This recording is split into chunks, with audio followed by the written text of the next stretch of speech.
অনুদানের টাকা হাতিয়ে নিতে শহীদের মায়ের নামে বাবার মামলা করার অভিযোগে নতুন চাঞ্চল্য সৃষ্টি হয়েছে।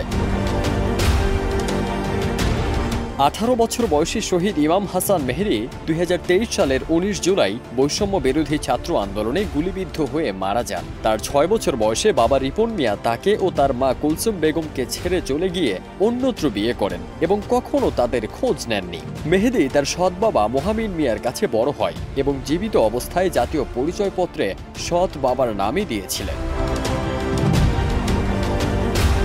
মেহেদীর মৃত্যুর পর তার মা শহীদ পরিবারের সদস্য হিসেবে সরকার থেকে 10 লাখ টাকা অনুদানের পাশাপাশি অন্যান্য কয়েকটি সংস্থা থেকে সহায়তা পান। কিন্তু মেহেদীর জন্মদাতা বাবা রিপন মিয়া ছেলে শহীদ হওয়ার পর তার অনুদানের টাকা হাতিয়ে নেয়ার লোভে 2023 সালের 29 সেপ্টেম্বর আদালতে মামলা করেন। তিনি অভিযোগ করেন, মেহেদীর নাম পরিবর্তন করে সৎ বাবা মোহামিন মিয়ার নাম রাখা হয়েছে এবং বিভিন্ন সময় মেহেদীর ভরণ পোষণের জন্য রিপন মিয়ার কাছ থেকে কয়েক লাখ টাকা নেওয়া হয়েছে।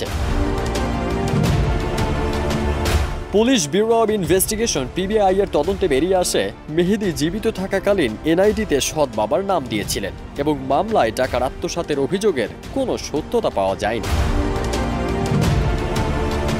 তদন্তে জানা যায়, মেহেদীর প্রাথমিক বিদ্যালয়ের সনদ, নাগরিকত্ব সনদ এবং মৃত্যু সনদে জন্মদাতা বাবা রিপন মিয়ার নাম উল্লেখ থাকলেও তার এনআইডিতে সৎ বাবার নাম ছিল। পিবিআই কর্মকর্তারা জানান, মামলায় রিপন মিয়ার অভিযোগ মিথ্যা এবং মূলত অনুদানের টাকা না পাওয়ার ক্ষোভ থেকেই তিনি এ মামলা করেছেন। ফারদিন সানি, দেশ রূপান্তর।